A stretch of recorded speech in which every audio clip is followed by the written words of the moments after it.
intercéder, je viens soupirer. Je viens soupirer. Je viens soupirer, Père. Je viens soupirer. Je viens soupirer. Je viens soupirer. Dans le nom de Jésus. Écoute encore, bien-aimé. J'aime toujours à dire que le premier niveau de l'évangélisation, c'est l'intercession. Avant que d'aller annoncer, est-ce que nous pouvons prier pour les âmes perdues? Oh, j'aime bien Paul. En Acte 16, le Seigneur lui dit, n'aie pas peur, entre dans la ville, n'aie pas peur de parler. Parle, car j'ai dans cette ville un peuple nombreux. Des gens qui n'ont pas encore écouté la parole, mais le Seigneur les appelle, j'ai un peuple nombreux. Sais-tu que dans Damas, ici, il y a un peuple nombreux? Sais-tu que dans Libreville, il y a un peuple nombreux? Sais-tu que dans les prisons, il y a un peuple nombreux? Sais-tu que dans la rue, parmi les braqueurs, il y a le peuple du Seigneur? Sais-tu que parmi les prostituées d'aujourd'hui, il y a les servantes de Dieu? Est-ce que nous pouvons intercéder pour les âmes perdues? Qu'ils entendent la voix qui crie dans le désert et qu'ils viennent à la source s'abreuver pour recevoir la vie en abondance. Église, élève la voix et soupire pour les âmes perdues. Soupire pour les âmes perdues. Soupire pour les âmes perdues. La prière, ce n'est pas que Seigneur, donne-moi, Seigneur, bénis-moi. Mais la prière, c'est aussi de porter le fardeau des autres. C'est aussi de porter les autres dans notre cœur. Alors soupire, alors soupire, alors soupire, alors soupire, alors soupire. Seigneur, ce matin, nous prions pour les âmes perdues. Seigneur, ce matin, nous crions vers toi en faveur des âmes perdues. Dans ce quartier de la cité Damas, dans cette ville de Libreville, Seigneur, il y a tellement d'hommes, il y a tellement de femmes qui sont perdues, qui sont désespérées, qui sont découragées, qui sont affamées, qui sont persécutées, qui sont malmenées par les ténèbres. Mais Père, nous soupirons ce matin au nom de Jésus. Nous soupirons que le sang de Jésus crie en leur faveur afin qu'ils entendent la voix. Ô Père, entends notre prière. Entends notre prière, Seigneur. Entends notre prière.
Écoute, bien-aimé, la Bible dit que pendant qu'ils étaient dans le désert, et que certains parmi eux étaient mordus par des serpents, il leur suffisait de lever les yeux vers le serpent d'airain qui avait été élevé. Et dès qu'ils élevaient les yeux pour fixer le serpent d'airain, peu importe le venin reçu, ils étaient guéris, ils étaient restaurés.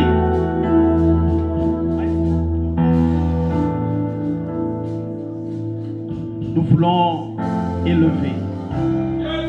Moi, je l'appelle le grand stratège. La Bible dit, car nous n'avons pas à lutter contre la chair et le sang. Et lui le savait.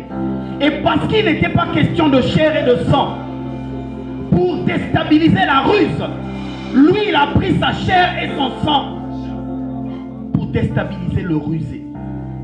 Le diable se disait, je l'ai eu, je le malmène, je le bastonne et je vais le crucifier. Mais en le crucifiant, en réalité, il l'a élevé à la croix. Et c'est lui que nous voulons fixer aujourd'hui.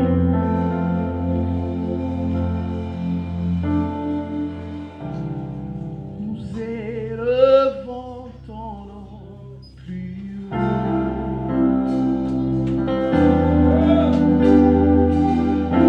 Nous élevons ton nom plus haut.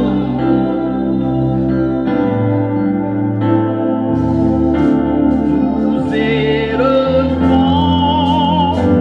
ton nom plus haut, comme une bannière dans les cieux. Nous élevons ton nom plus haut.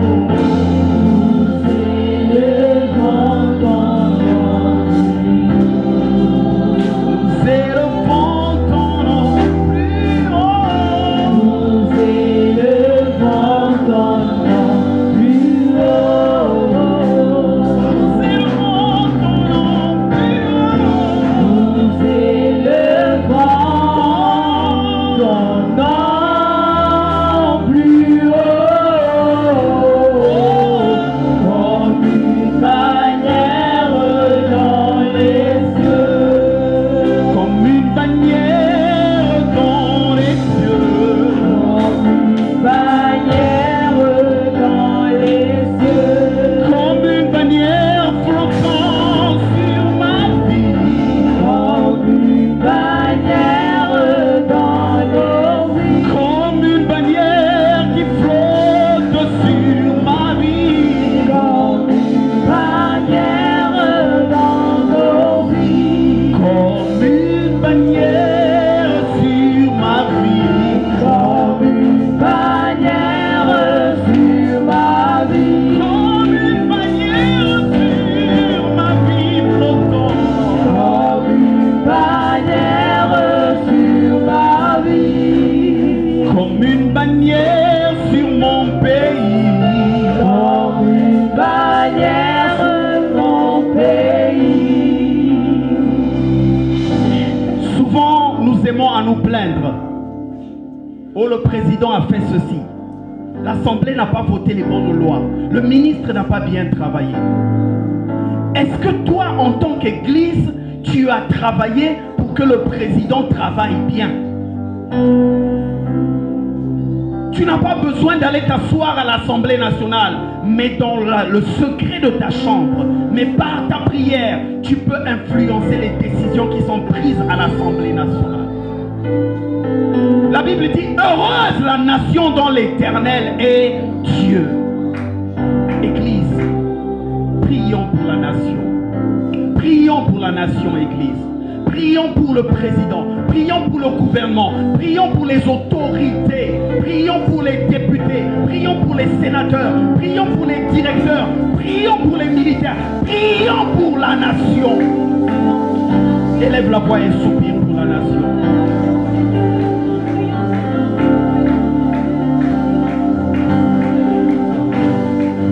Saint,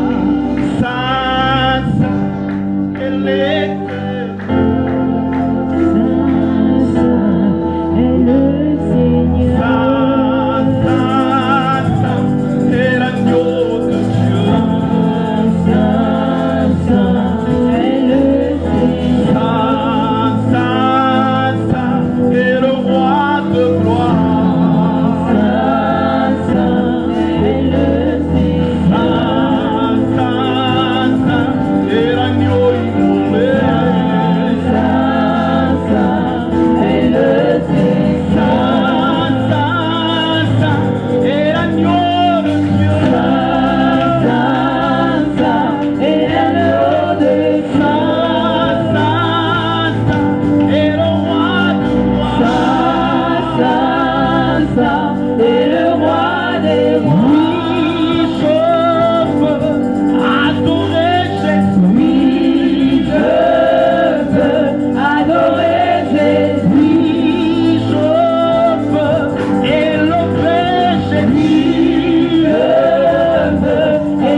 dans mon pays.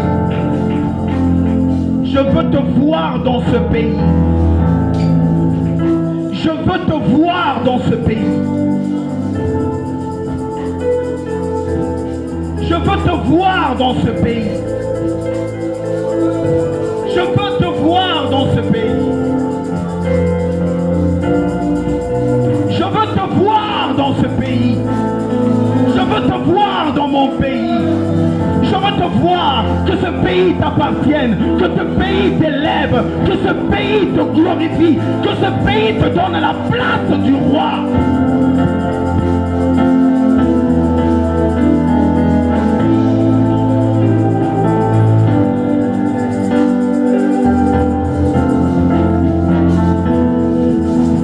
Assis sur le trône, tu règnes à jamais. Assis sur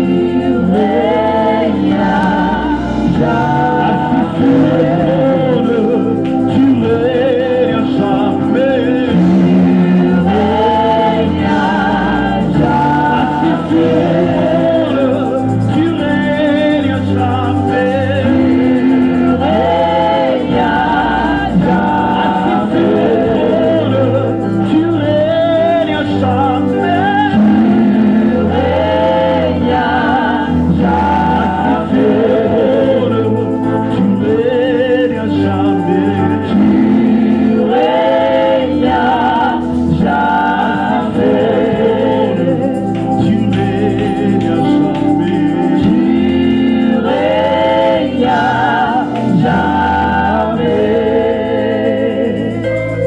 Les apôtres lui ont dit, Seigneur, apprends-nous à prier comme Jean-Baptiste a appris à ses disciples à prier.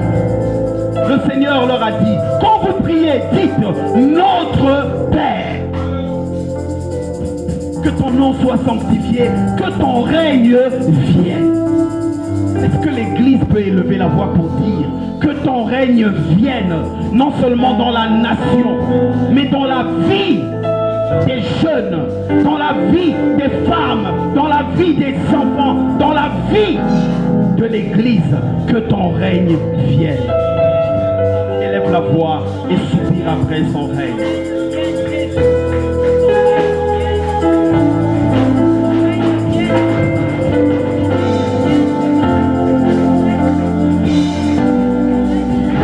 Que ton règne vienne. Que ton règne vienne. Que ton règne vienne. Que ton règne vienne. Que ton règne vienne. Que ton règne vienne dans la nation. Que ton règne vienne dans les familles. Que ton règne vienne dans les foyers. Que ton règne vienne dans les établissements scolaires. Que ton règne vienne dans les administrations. Que ton règne vienne dans les écoles. Que ton règne vienne. Que ton règne vienne. Que ton règne vienne. Que ton règne vienne, Père. Bien-aimé, si tu ouvres les yeux, tu vas voir qu'il y a tellement de choses bizarres. Des maladies bizarres. Dernièrement, je suis allé chez l'ophtalmologue et j'ai vu un bébé peut-être de 6 mois à qui on a mis des lunettes. Un bébé peut-être de 6 mois à qui on a mis des lunettes. Tu entendras qu'un enfant de 16 ans souffre d'insuffisance rénale. Tu entendras qu'un enfant de 10 ans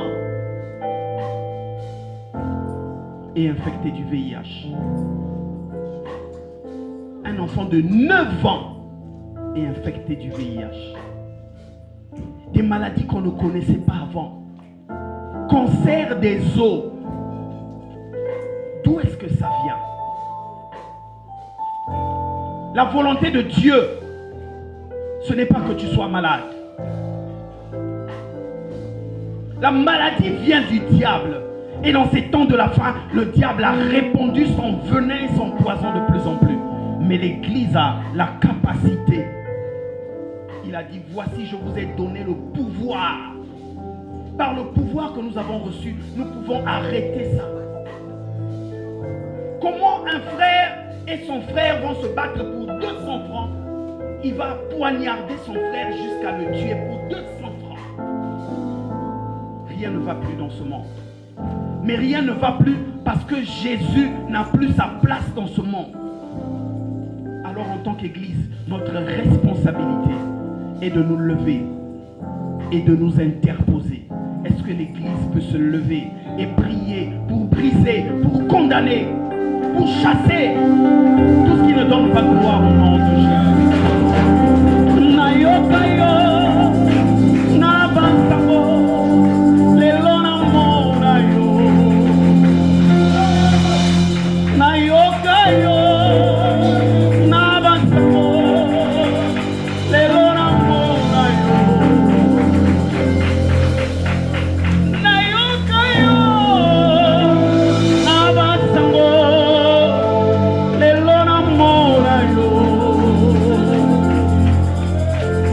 Jésus, montre-toi, tel que tu es. Mon Rabbi, montre-toi,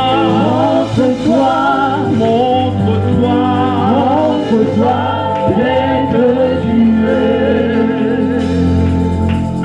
Mon Rabbi, montre-toi,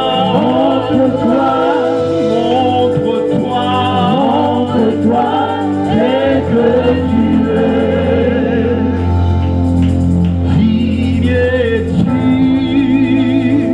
agneau de Dieu. Digne, agneau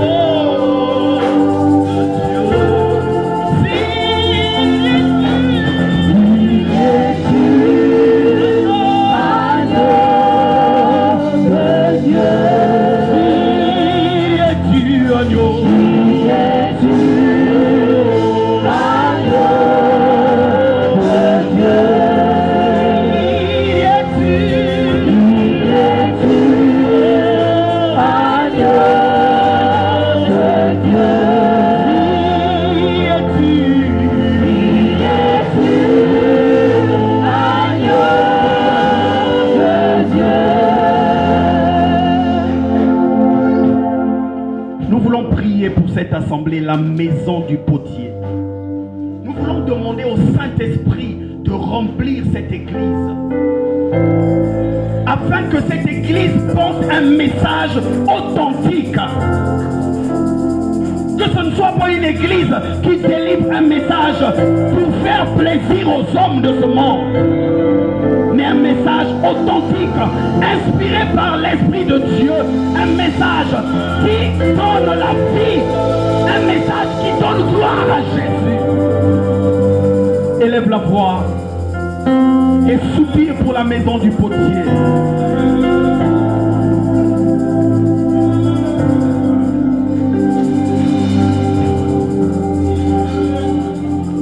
Soupire pour la maison du potier.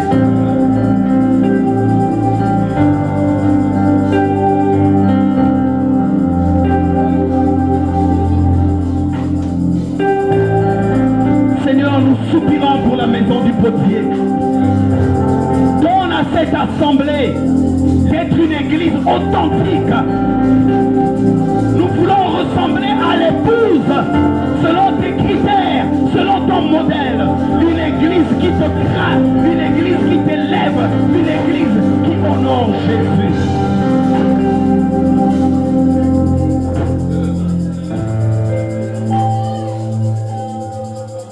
Continue à prier pour la maison du potier. Au-delà de la maison du potier, nous voulons prier pour les serviteurs de Dieu, les hommes de Dieu. Que le Saint-Esprit restaure l'authenticité dans l'Église universelle.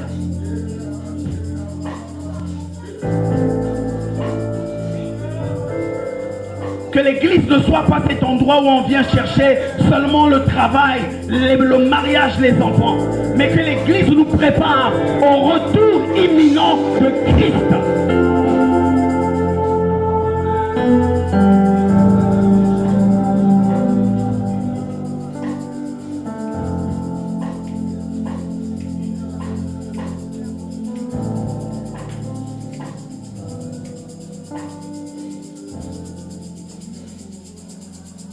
For your name is holy.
Elle a ajouté, soyez saints comme moi je suis saint. Est-ce que l'Église peut soupirer la sainteté? Dis-lui, donne-nous de marcher dans la sainteté, dans la sanctification, dans la crainte de ton nom, dans l'authenticité. Nous ne voulons pas être des agneaux dans l'église et des loups à l'extérieur. Mais nous voulons être des ouvriers authentiques, des serviteurs et des servantes de Dieu authentiques. Alors élève la voix et soupire, soupire, soupire.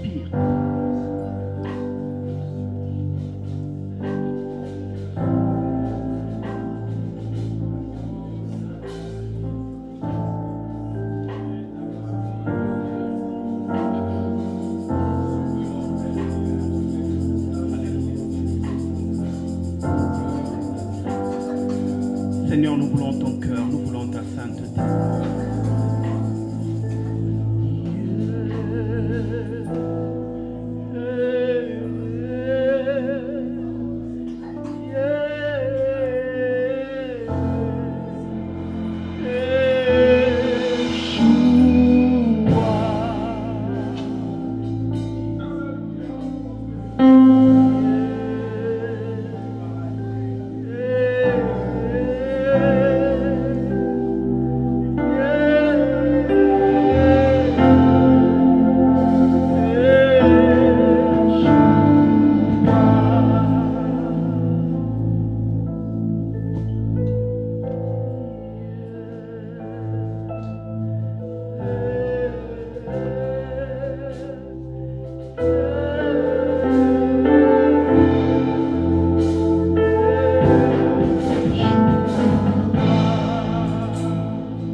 De quoi souffres-tu ce matin? Comment a-t-on appelé la maladie qui te fait pleurer là? Cette maladie, cette douleur que les médecins n'arrivent pas à calmer. Je viens t'annoncer ce matin que la maladie qu'on a dite incurable est curable. À condition que tu prennes le médicament qui s'appelle Yeshua HaMashiach.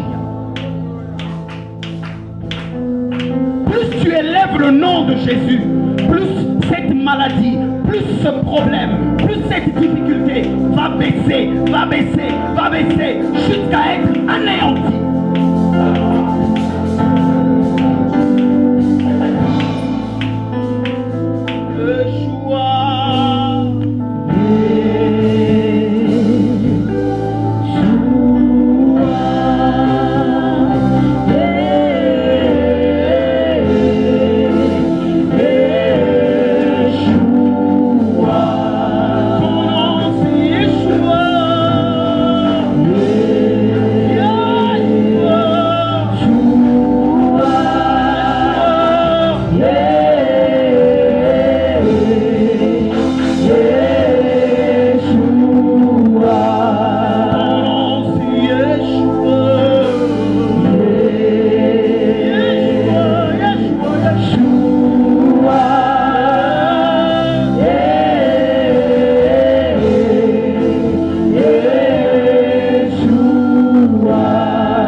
Je ne suis pas venu avec une eau que je vais asperger. Ce matin, je ne suis pas venu avec une formule que je vais appliquer. Ce matin, je n'ai aucune huile que je vais frotter. Ce matin, je viens seulement. Je viens avec le nom de Yeshua HaMashiach. Le nom qui a apaisé la colère de Dieu. Le nom qui a renversé le monde des ténèbres. Le nom qui a arrêté le pouvoir de la mort.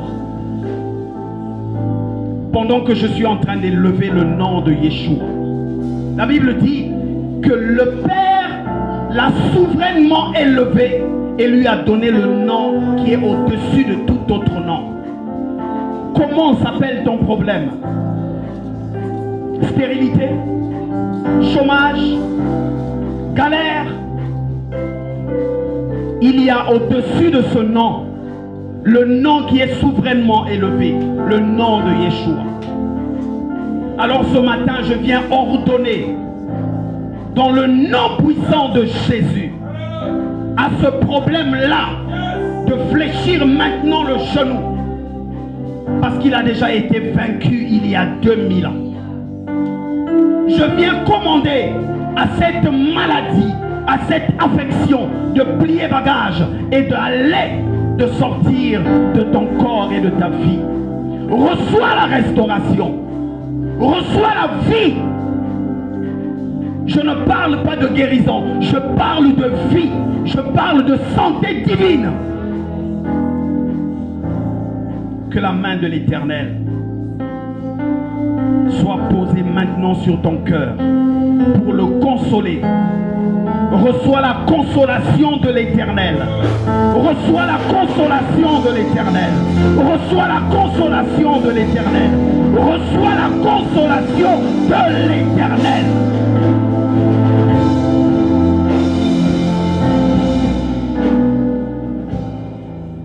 Parce que le Père a dit qu'il cherche de véritables adorateurs, qu'il adore en esprit et en vérité. Ces véritables adorateurs ne sont autres que les fils et les filles qui sont conduits par l'Esprit de Dieu.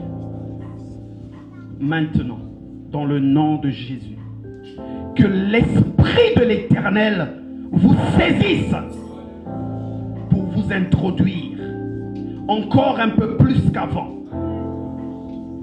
devant le trône de gloire, devant le trône de grâce. Pour que vous soyez des hommes et des femmes ne marchant pas par la chair, mais marchant selon l'Esprit de Dieu.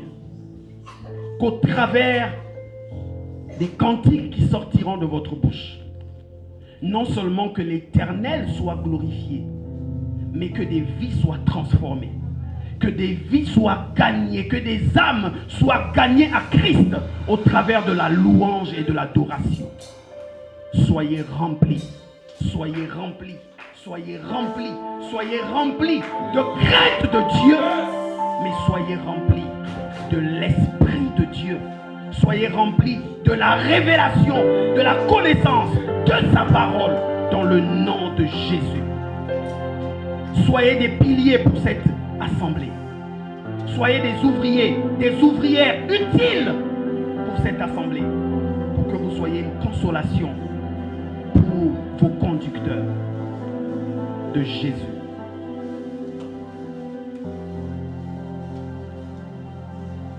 Si tu as un souci particulier, un problème qui te tracasse, moi je ne le connais pas, mais mon Père dans les cieux, mais ton Père dans les cieux le connaît. Alors approche-toi rapidement, nous voulons prier pour toi. Si tu as un sujet pour lequel tu veux voir la main de l'Éternel, alors approche-toi. Non pas de moi, mais approche-toi du trône de la grâce.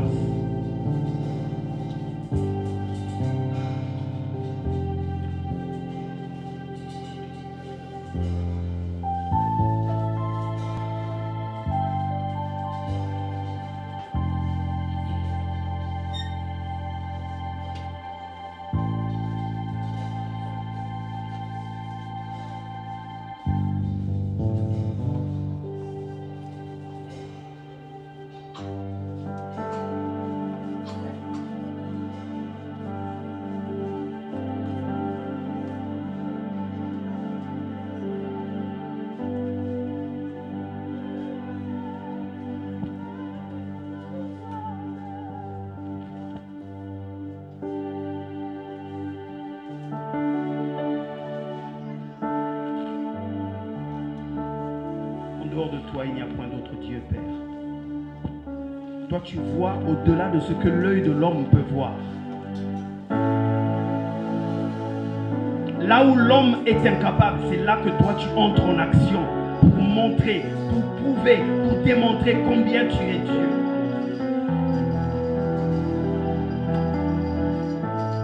D'âge en âge, d'éternité en éternité, tu n'as point changé.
Yahweh,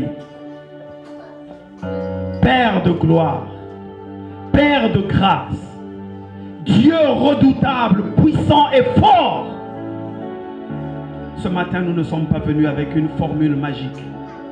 Nous ne sommes pas venus avec une prière sortie d'un sac. Mais nous sommes venus avec cette parole dans ce chant qui est en train de dire qu'à part toi, il n'y a point d'autre Dieu. Et que tu n'as pas changé. Tu restes le même hier, aujourd'hui et éternellement. Ce que tu as fait hier, tu le fais encore aujourd'hui et tu le feras encore demain. À cause de ta fidélité. À cause de ton nom, Père. Voici ma soeur. Voici mon frère. Ils ne se tiennent pas devant moi. Pauvre que je suis, qu'est-ce que je peux leur donner? Mais toi, tu as tout. Toi, tu es tout. Toi, tu peux tout. Père, dans le nom puissant et glorieux de Jésus, je prie maintenant pour que tels qu'ils sont venus, tu as dit, venez à moi, vous tous qui êtes chargés et fatigués, et je vous donnerai du repos. Père, ce n'est pas ma main qui va toucher, mais c'est ta main. Et quand ta main touche, c'est Seigneur, que ta main commence à toucher maintenant. Pour que là où c'était tordu, que ta grâce restaure et répare et rétablisse.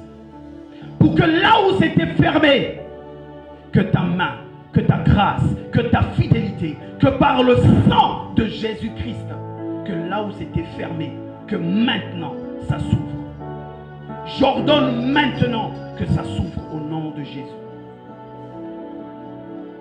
Que ce qui hier était impossible, que ce qui hier était incurable, trouve maintenant, à l'instant même, solution, réponse au nom de Jésus. Seigneur, ce travail, ce dossier bloqué, cette porte fermée, j'ordonne maintenant au nom de Jésus qu'elle s'ouvre, qu'elle s'ouvre, qu'elle s'ouvre au nom puissant et glorieux de Jésus. Seigneur, ces larmes qui ont tellement coulé, j'ordonne maintenant qu'elles s'arrêtent dans le nom puissant et glorieux de Jésus. À la croix, tes larmes ont coulé. À la croix, ton sang a coulé. Et pendant que tu faisais couler larmes et sang, tu étais en train de sécher les nôtres. J'ordonne que sèche ces larmes maintenant. Parce que tu es Yahweh Shalom, le Dieu de paix. Que ta paix, qui surpasse toute intelligence, remplisse maintenant le cœur de ma soeur. Remplisse maintenant le cœur de mon frère. Quelquefois dehors on nous voit comme des hommes, mais dans le secret de notre chambre, nous pleurons à cause de cette situation. Je viens maintenant briser le joug par le sang de l'agneau. Je viens maintenant ôter cette charge afin que ta paix remplisse les cœurs. Que ta paix remplisse maintenant les cœurs. Que ta paix remplisse maintenant les cœurs. Et que la vie de Dieu, la vie abondance, la vie Zoé, que ta vie pénètre maintenant dans l'esprit, dans l'âme, dans le corps, dans la vie, dans chaque compartiment de la vie de mon frère et de ma soeur. Que la paix de l'Éternel inonde. Mon frère, ma soeur, toute langue qui s'est élevée en jugement contre toi, je viens maintenant la condamner au nom puissant et glorieux de Jésus-Christ. Je maudis toute langue qui s'est élevée en jugement contre toi et je la condamne à être foudroyée de paralysie et d'aveuglement. Je viens ce matin asperger sur chacun de vous le sang glorieux de l'agneau. Je viens vous immerger dans le sang de l'agneau. Et tandis que vous êtes en train d'être noyés, d'être couverts dans le sang de l'agneau, tout ce qui ne donnait pas gloire au nom de Jésus est maintenant brisé, est maintenant arrêté, est maintenant éteint, est maintenant anéanti, est maintenant neutralisé, est maintenant paralysé au nom puissant et glorieux de Jésus. Vous êtes libres. Romains 8:1 a dit: il n'y a donc plus de condamnation pour ceux qui sont en Christ. Vous êtes libres. Vous êtes libres. Vous êtes guéris. Vous avez trouvé solution. Vous avez trouvé réponse. La Bible dit: tout ce que nous avons demandé en priant au nom de Jésus, nous croyons que nous le verrons s'accomplir parce que nous l'avons reçu. Parce que celui qui a fait la promesse est fidèle. Je scelle dans le sang de l'agneau cette prière et je la déclare active et vivante dans la vie de chacun de vous. Demeurez en Jésus. Demeurez en Jésus. Demeurez en Jésus. Car celui qui demeure en Jésus porte du fruit en abondance. Je bénis vos vies. Je bénis votre santé. Je bénis votre marche chrétienne. Je bénis le travail de vos mains. Je prie que tout ce que vous allez toucher, que cela soit béni, que cela soit multiplié, que cela fructifie et soit pour vous un sujet de joie au nom puissant, glorieux, merveilleux, excellent de Jésus-Christ. Ainsi j'ai prié et les saints peuvent dire Amen. Les saints peuvent dire Amen. Les saints peuvent dire Amen. L'Église acclame. L'Église acclame. L'Église acclame.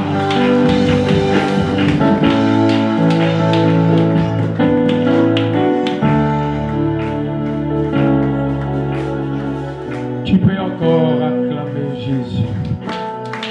Pousser les cris de joie pour Jésus. Célébrer Jésus. Tu peux pousser des cris de joie pour Jésus. Célébrer encore Jésus. Est-ce que quelqu'un peut acclamer le roi des rois, acclamer le Seigneur des seigneurs?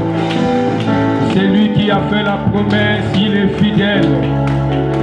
Nous Nous sommes au 6e mois de l'année. J'aimerais que l'Église se tienne debout et acclame Jésus, acclame le Seigneur. Il est tellement fidèle. Je ne sais pas si quelqu'un comprend de quoi je parle ce matin. Je dis à quelqu'un, Jésus est fidèle. Il est tellement fidèle. Dis à ton voisin qui est à côté de toi, Jésus est tellement fidèle. Non, tu peux faire ça avec 2-3 personnes. Dis que Jésus est tellement fidèle. Tu ne l'as pas bien fait. J'aimerais que tu puisses susciter de l'engouement à ton voisin qui est à côté de toi. Que Jésus est tellement fidèle.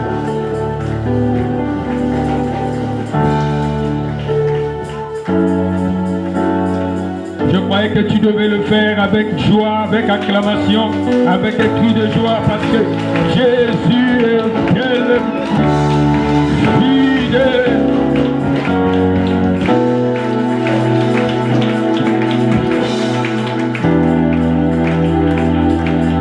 Oh, quel moment nous avons passé.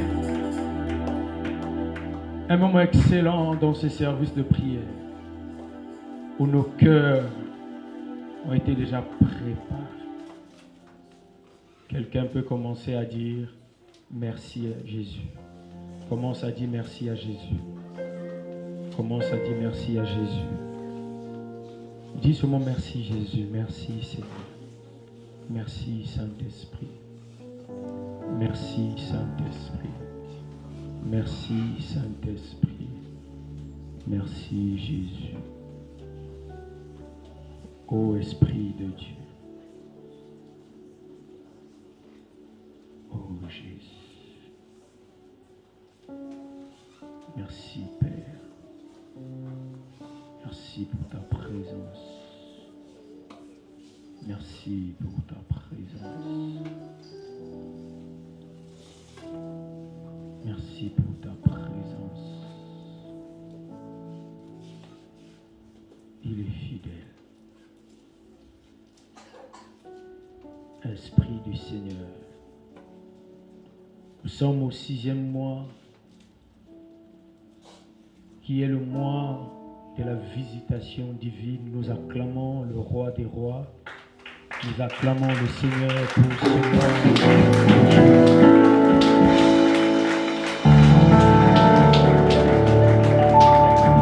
C'est pourquoi je te demande de élever simplement ta main. La Bible dit, au 6e mois, l'ange fut envoyé par Dieu chez Marie. Et ce jour, la maison de Marie était visitée. Qu'en ce 6e mois, que Dieu te visite au nom de Jésus. Que tes affaires soient visitées au nom de Jésus. Que ce 6e mois de l'année, que la visitation divine soit ton partage. Je dis que la visitation divine soit ton partage. Qu'en ce 6e mois, que tes affaires soient visitées au nom de Jésus. Que ta maison soit visitée au nom de Jésus. C'est au 6e mois que l'ange fut envoyé par Dieu.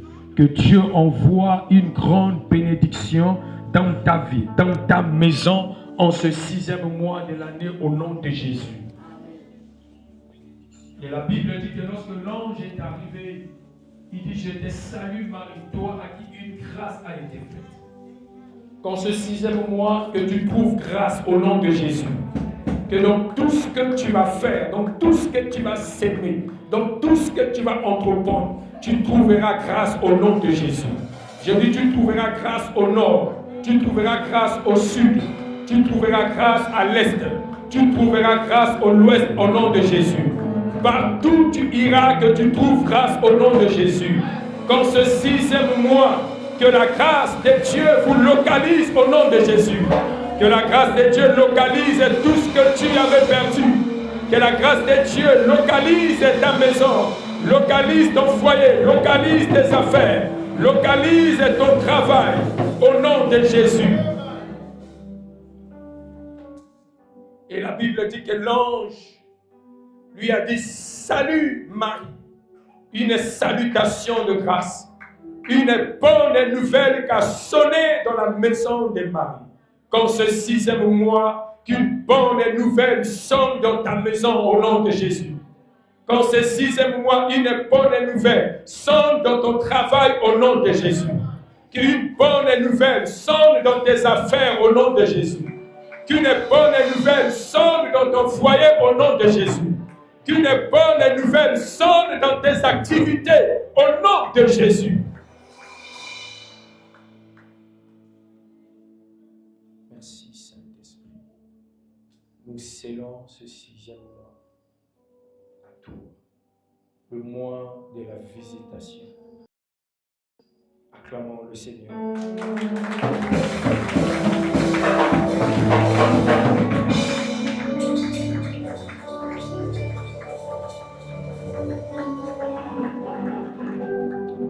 Amen. Je crois que nous allons terminer le culte différemment.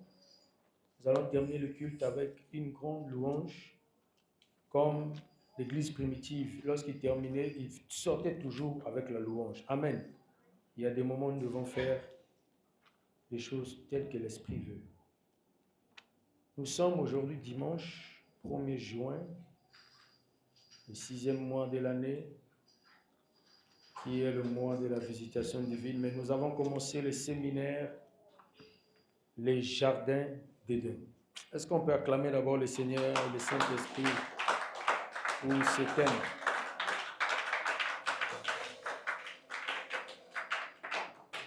Gloire à Dieu, pendant la semaine, ceux qui étaient là la semaine ont été énormément bénis. Nous étions bénis par les canaux de l'évangéliste Ulrich qui est avec nous ici ce matin. Nous acclamons le Seigneur pour sa vie. Vraiment, ce n'est pas pour les flatter, mais nous l'aimons beaucoup. Les portes de la maison du potier sont grandement ouvertes pour toi, évangéliste. Et tu nous as fait énormément du bien. Il y a eu beaucoup de témoignages, les gens qui ont suivi. Et le Père Abraham, il a dit vraiment chapeau à toi parce qu'il a écouté le message. Et il m'a demandé de te transmettre ces messages-là. Nous étions vraiment bénis, les pasteurs étaient là, nous étions bénis le mercredi, le jeudi avec l'évangéliste. Le vendredi, nous étions encore énormément bénis. Ce que j'ai aimé, c'est que le Saint-Esprit a parlé de manière succinctive. Et hier, avec les ouvriers aussi, l'évangéliste était avec nous. Nous étions vraiment bénis. Vous savez, il est vraiment important d'honorer lorsque la chose elle est bien faite. Amen. C'est vraiment important. Et vraiment, il a parlé avec simplicité. Tout a été très clair et nous rendons vraiment grâce à Dieu pour ça. Le vendredi, nous étions aussi vraiment énormément bénis avec le pasteur qui nous a parlé de la voix de Dieu qui parcourait les jardins. Oh, c'était magnifique. Ce matin, l'Esprit m'envoie clôturer ici avec ce message. La grâce rendue disponible dans les jardins d'Éden. Redis à ton voisin, la grâce rendue disponible dans les jardins d'Éden. Bon, le Saint-Esprit va m'aider à faire comprendre l'auditoire. Parce qu'on a des enfants, nous avons un service de prière que nous allons faire. Il y a des personnes que je dois prier, que le Seigneur m'a révélé pendant que j'ai prié la nuit. Il y a des enfants qui font le CEP, qui sont ici. Nous allons prier aussi pour eux. Mais Dieu va m'aider à construire ces messages pour la compréhension de tout un chacun. Amen. Sephora, prends le micro. Genèse chapitre 1. Nous allons parachuter. Cindy, prends le micro. Tu prépares Genèse chapitre 3, versets 1 à 13. Sephora, tu vas lire Genèse chapitre 1. Prends à partir du verset 8 d'abord. On va parachuter. Genèse chapitre 1, le verset 8. Oui, vas-y. Dieu appela l'étendue du ciel. Non, va au verset... Prends Genèse chapitre 2, verset 8. Genèse chapitre 2, verset 8. Oui, l'Éternel. Genèse chapitre 2, verset 8. Hmm. Puis l'Éternel Dieu planta un jardin en Éden, du côté de l'Orient, et il mit l'homme qu'il avait formé. Très bien. Il mit l'homme qu'il avait formé. Prends au verset 15, toujours du Genèse chapitre 2. Verset 15. L'Éternel Dieu prit l'homme et il le plaça dans le jardin d'Éden pour le cultiver et pour le garder. Très bien. Genèse chapitre 3. Prends à partir du verset 8. Je vais parachuter, mais je vais revenir dans le message. À partir du verset 8. J'ai lu la parole de Dieu dans Genèse chapitre 3 à partir du verset 8. Alors, ils entendirent la voix de l'Éternel Dieu qui parcourait le jardin vers le soir. Et l'homme et sa femme se cachèrent loin de la face de l'Éternel Dieu, au milieu de ces arbres du jardin. Mais l'Éternel, verset 9. Verset 9. Mais l'Éternel Dieu appela l'homme et lui dit, où es-tu?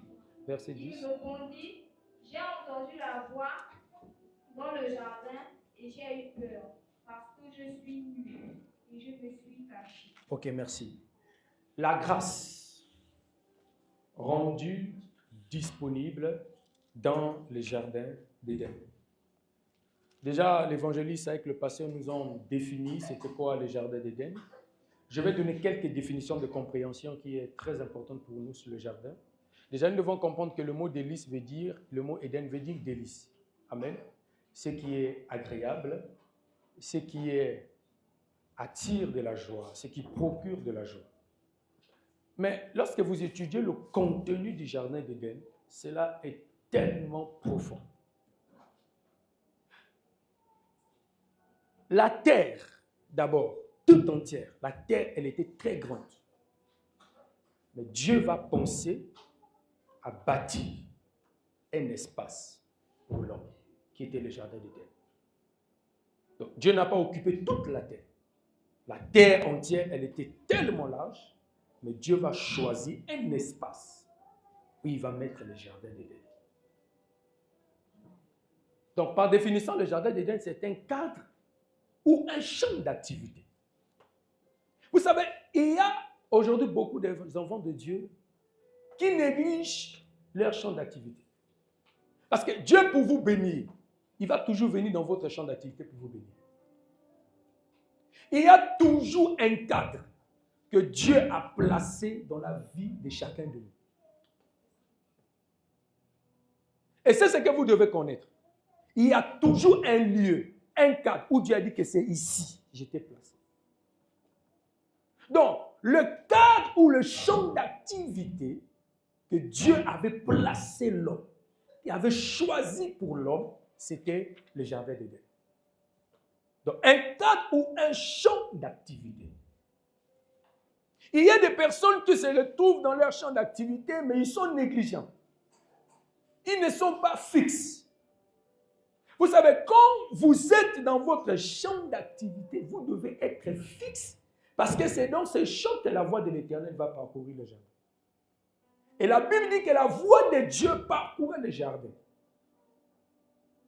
Ça veut dire que Dieu, il y avait un contact, il y avait une communication entre Dieu et l'homme. Donc, il laissait l'homme travailler la journée et il venait le soir. Et comme dans chaque entreprise, c'est à la fin de la journée que chaque entreprise présente ce qu'on appelle l'état financier. C'est-à-dire que c'est à la fin qu'on fait maintenant le bilan de la journée. Et Dieu laissait l'homme travailler toute la journée, il venait le soir. Ah donc comment tu vas? Non papa, ça va bien. Ok, d'accord. Jusqu'alors, tout est bon. Ok, il partait. Et jusqu'alors, tout est bon. Donc Dieu a choisi une surface de largeur et de longueur et il va créer, il va bâtir ce qu'on appelle les jardins d'Éden. Et c'est de là qu'il va placer l'homme, pour que l'homme demeure. Vous savez, il y a des enfants de Dieu. Ils sont instables dans leur vie, non pas parce qu'ils n'ont pas la vie de prière, c'est justement ils n'ont pas un cadre fixe. Si dans votre vie, vous êtes à gauche, vous êtes à droite, vous n'aurez pas l'eau avec Dieu. À un moment donné dans la vie, tu dois chercher à être fixe. Où est-ce que tu peux comprendre Dieu, tu peux écouter Dieu, tu peux fonctionner avec Dieu. Je suis en train d'arriver. Mais vous allez voir qu'il y a des... Non. Aujourd'hui, on est ici, demain, on est là-bas. Il y a pas. On a commencé une activité aujourd'hui, demain, on n'est plus dans cette activité. On est embrouillé. Et comme ça, vous ne pouvez pas monter avec Dieu. Vous allez comprendre que quand Dieu place, il dit à l'homme, c'est là que moi j'étais placé. Donc, il n'a pas dit à l'homme que non, toutefois quand tu voudras sortir, tu sors. Non, il dit, il faut demeure là. Parce qu'à chaque fois que je dois venir, je dois te trouver ici. Donc à chaque fois que moi, Dieu, si j'arrive, je dois te trouver ici. Et vous ratez certaines choses parce que vous n'êtes pas fixe dans votre champ d'activité. Regardez ce qu'Habakkuk va dire. Habakkuk dit ceci. J'étais à mon poste. J'ai veillé. C'est-à-dire que même si la prophétie tardait, je sais que cette prophétie va s'accomplir. Mais je ne vais pas changer de poste parce que ça tarde. Combien de fois vous, les fidèles, les enfants de Dieu, vous changez de poste parce que les choses ne marchent plus dans ta vie? Oh non, moi, dans ce mariage-là, dans ce foyer-là, les choses ne marchent pas. J'ai commencé cette activité-là, les choses ne marchent pas. J'abandonne. Non, frère, il faut être fidèle, loyal. C'est-à-dire que quand Dieu t'a placé, il sait ce qu'il fera avec toi. À moins que ce n'est pas Dieu qui t'a placé. Mais si c'est réellement Dieu qui t'a placé dans ces champs-là, sache-le qu'il y aura toujours quelque chose qui va se passer. Maintenant, regardez une chose. La première activité de Dieu, lorsqu'il crée l'homme, c'est la bénédiction. Il a d'abord commencé à bénir l'homme. Mais par contre, l'activité d'Adam, vous savez c'était quoi? C'était de cultiver et de garder. Donc l'activité de Dieu, Dieu bénit. Mais l'activité de l'homme, l'homme doit cultiver et il doit garder. Donc, il doit travailler et il doit être protecteur. Alléluia. Dis à ton voisin, es-tu travailleur? Es-tu protecteur? Sois le travailleur et le protecteur de ton champ d'activité. Dieu t'a donné un cadre. Chacun de nous tel qu'il est là, il a un cadre que Dieu a donné. Mais si tu perds ces cadres-là, tu as perdu toutes les bénédictions de Dieu. Alléluia. Alléluia. Regardez ce qui va se passer. Dans Josée chapitre 2, deux espions vont arriver dans la vie de Jéhu pour espionner la vie de Jéhu. Ils vont trouver une femme qui s'appelle Rabat. Et Rabat les a sauvés la vie en les gardant sous le toit. Alors, à leur tour, il dit à Rabat, écoutez, nous allons dresser quelque chose. Tu vas rester là. Si quelque chose vous arrive dans ce cadre qu'on vous a laissé, le sang va retomber sur vous. Mais si quelqu'un entre vous sort de ce cadre et qu'il y a la mort, le sang retombe sur vous-même. C'est-à-dire que ce jour-là, le salut de Rabat et sa famille dépendait du cadre qu'on les avait laissé. Vous devez comprendre que le salut de notre vie dépend du champ d'activité, le champ où Dieu t'a placé. C'est là que proviendra ton salut. On a deux dimensions du salut, le salut éternel et le salut temporel. Mais il y a beaucoup de choses que vous ratez. Dieu t'a placé là, tu sors, tu vas à gauche, tu vas à droite, tu cherches quoi? Et Rabat est resté là. Ils sont restés là dans ce cas. Les espions disent, nous on part, on va tout faire. On va prendre congé de vous. Et nous allons revenir. Si on vous trouve ici, ok. Rabat et sa famille sont restés dans le cadre que les espions avaient bâti. Ma prière dans ce 6e mois, que tu sois fidèle dans le lieu où Dieu t'a placé. Que tu sois fidèle dans ton activité, que tu sois fidèle dans ce que tu es en train de faire. Alléluia. Ils ont été bénéficiaires de la grâce de Dieu. Oui, la grâce de Dieu ce jour-là était disponible à Jéricho, mais pas pour toute la ville de Jéricho. Et Rabat a compris que là, la grâce est disponible, il faut saisir la grâce. La question que Dieu te pose, quand la grâce est disponible, saisis-tu cette grâce? Alors, la grâce disponible dans le jardin. Et tout ce qui est en train de se passer dans le jardin, c'était la disposition de la grâce de Dieu. Ruth dans le champ de Boaz. Dans Ruth chapitre 2, verset 16 jusqu'au 18. Et Ruth chapitre 3. Ruth dans le champ de Boaz, elle s'est fait remarquer. On va remarquer le travail de Ruth. Donc, le champ de Boaz, c'est l'image du champ de Dieu. Comme le jardin d'Éden. Pendant que Ruth travaillait, elle ne savait pas qu'il y avait des gens qui étaient en train de l'observer. Pendant que nous sommes dans le champ, dans le cadre où Dieu nous a laissés, on doit travailler. Est-ce que je parle à quelqu'un ce matin? Tu dois travailler.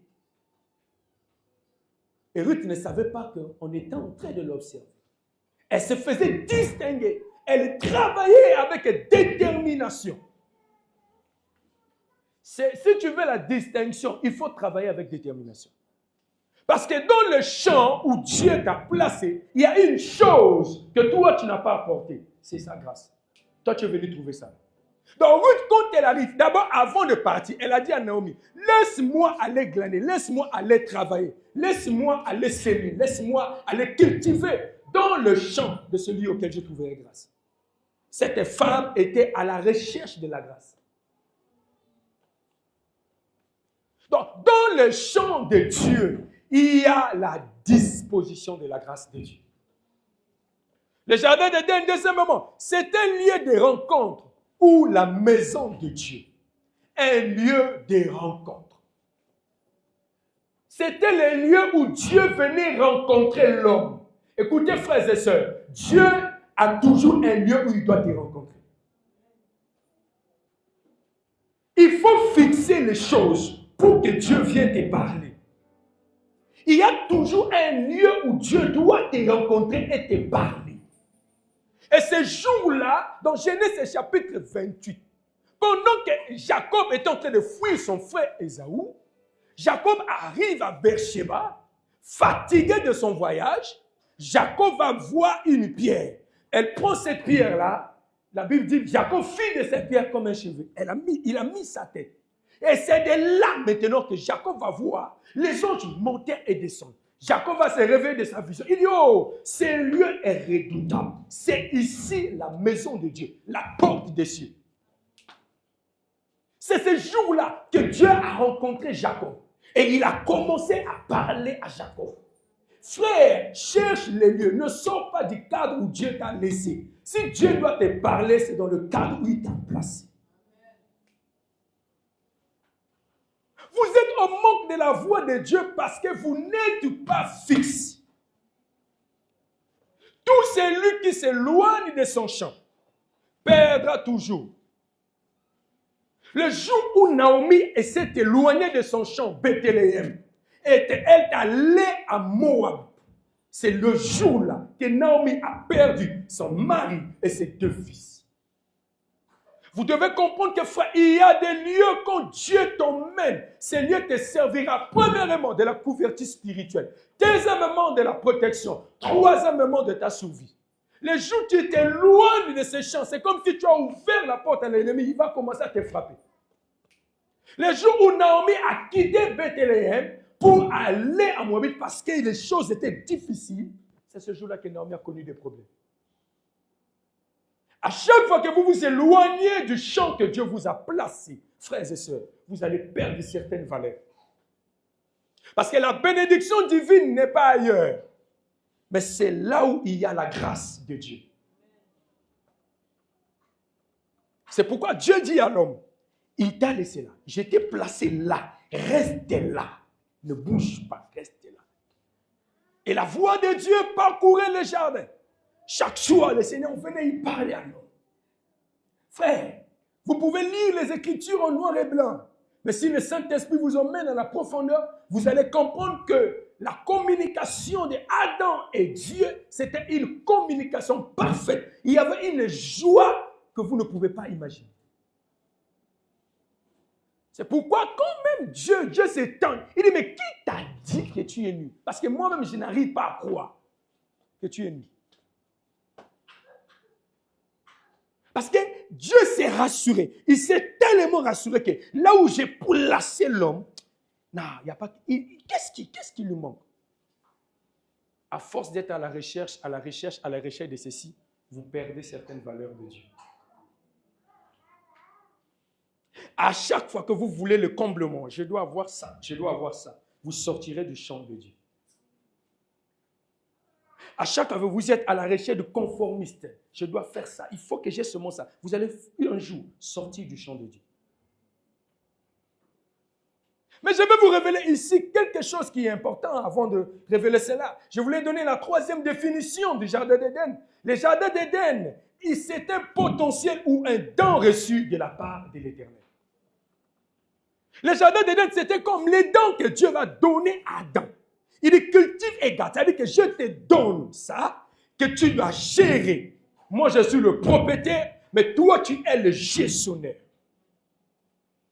Un don que tu dois cultiver et tu dois garder. Tu dois travailler et tu dois être vigilant. En fait, le sens propre de ce mot garder, c'est être vigilant. Parce que Dieu savait que dans ce jardin, il y a un rusé. Et si tu n'es pas vigilant, ce rusé-là va t'attaquer. Peut-être tu ne le sais pas, il te cible déjà. Oh yes. Dis à ton voisin, le jardin d'Éden, c'est un don reçu de la part de l'Éternel. Tout ce que nous avons reçu de la part de Dieu, c'est un délice. Le don que tu as reçu de la part de Dieu, c'est un délice. Cela veut dire quoi? C'est ton Éden. Tu dois travailler ça. Alléluia. Tu dois travailler ça. Vous voyez ce qui... Joseph, lorsqu'il arrive à la droite de Pharaon, lorsque Joseph est élevé, ses frères arrivent, Joseph ne vend pas ses frères les blés. Il les donne. Il les communique les dons. Parce que cela a été déjà écrit. De même aussi, la Bible dit, lorsque Christ il est monté au ciel, il est assis à la droite du Père. La Bible dit, Éphésiens 4, verset 8, il a fait les dons aux hommes. Parce que quand il s'est rassuré que tout était parfait, tout était complet, je peux maintenant confier la responsabilité aux hommes. De la même manière que Dieu, il s'est rassuré que le jardin d'Éden était complet. L'œuvre du jardin d'Éden, il n'y avait plus rien qui manquait. Il dit, maintenant, je peux prendre l'homme, je peux le placer. À chaque fois que Dieu s'est rassuré que son lieu, que son champ est complet, Dieu doit toujours chercher un homme pour l'y placer. De la même manière qu'il s'est rassuré que l'œuvre de la croix, tout a été accompli. Maintenant, je peux faire les dons. Les dons n'ont pas été faits avant. Les dons ont été faits après qu'il est monté. Parce qu'il faut que je sois rassuré que l'œuvre que j'ai effectuée est parfaite. De la même manière qu'il a vu dans le jardin d'Éden, est-ce qu'il y a encore quelque chose qui manque? Il dit, bon, là, c'est parfait. Donc, Adam, tu peux venir. Alléluia. Alléluia. Je suis en train de dire à quelqu'un, le champ dans lequel Dieu t'a placé est totalement complet. Donc, quand Dieu te place quelque part, sois rassuré qu'il y a tout est déjà au complet. Alléluia. Il s'est rassuré que son œuvre dans le jardin a été accomplie. Maintenant, qu'est-ce qu'il faut faire? Il faut confier la responsabilité à l'homme. Alléluia. Il faut confier la gestion à l'homme.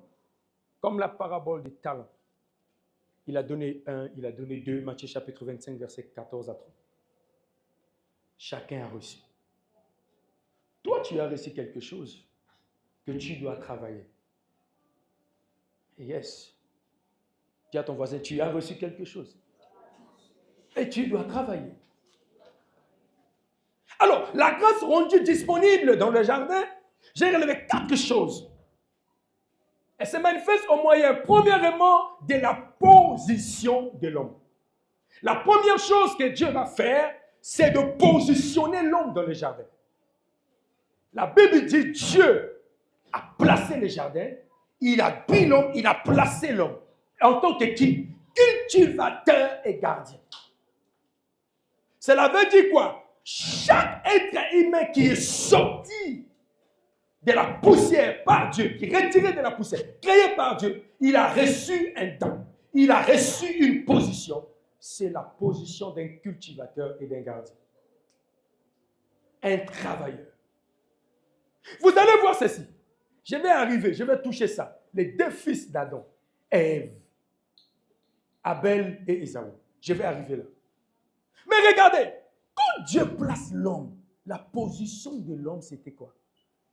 Cultive et fait quoi? Garde. L'homme avait une bonne position. Donc on voit Dieu responsabiliser l'homme. Frère, si vous avez l'habitude de fuir les responsabilités, vous allez tarder les plans de Dieu dans votre vie. Dieu place l'homme. Regardez la position que l'homme occupait. Satan n'a jamais occupé cette position. Combien même qu'il était un ange, mais il n'a jamais eu la position que l'homme avait. Parce que la position que l'homme avait, c'était la position d'un gestionnaire. Cultivateur et gardé. C'est toi qui dois gérer et c'est toi qui dois veiller.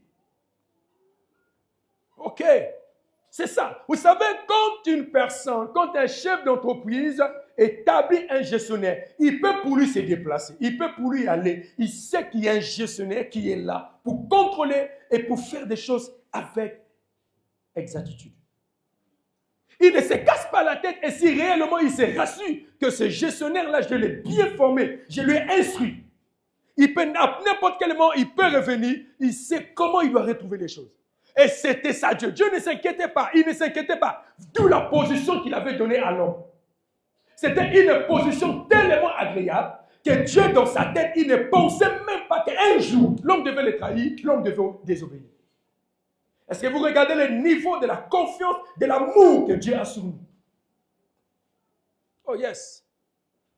Cultivateur et gardé. Il fait de l'homme. Pourquoi? Il faut vous poser la question. Pourquoi c'est mon cultivateur? C'est une responsabilité idéale. Le jardin ne peut pas tourner s'il n'y a pas de travail. Il faut qu'il travaille. Il était là. Il cultivait. Il gardait. Quelle position?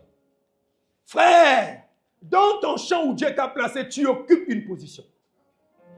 Le jardin d'Éden, la maison de Dieu, c'est l'église. Dans l'église, tu as une position que tu as occupée. Mais que fais-tu de cette position? Que fais-tu de la position que Dieu t'a donnée? Il y a certaines choses qui tardent dans les vies parce que vous êtes en train de négliger la position que Dieu vous a donnée. Regardez, vous savez, quand j'ai commencé à étudier ça, les jardins étaient tellement grands. L'homme s'est baladé. Il s'est baladé. Il s'est baladé. Il s'est baladé. Toute sa vie tournait seulement tout autour du jardin. Adam n'a jamais connu le dehors du jardin.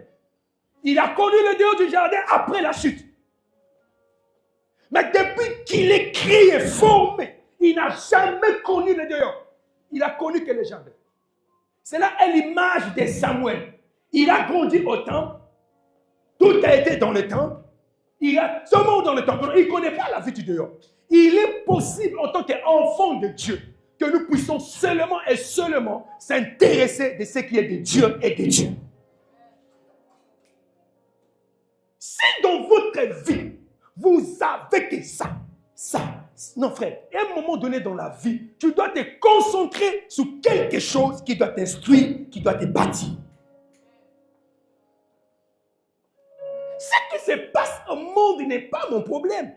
Je m'informe, ok, d'accord, mais je ne fais pas cas à ça. Moi, mon problème, c'est ce qui est dans mon champ.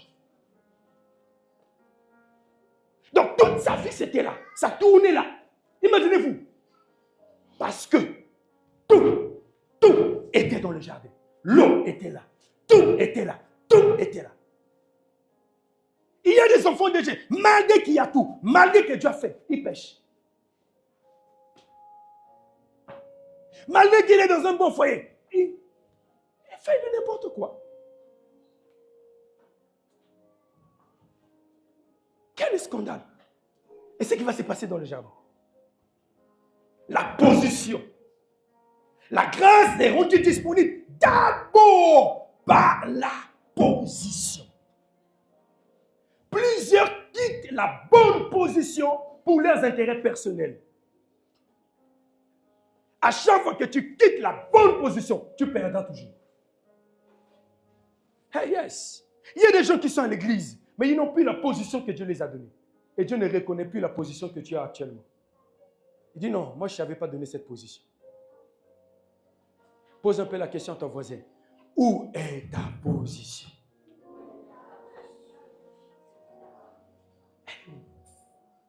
Retrouve-la. Mettez-la et tournez.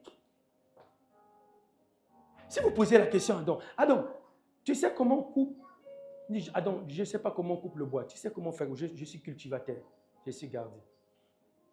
Et c'est ça la position que Dieu t'a donnée. Oui, c'est ça. Oh yes. Oh yes. Tu es là.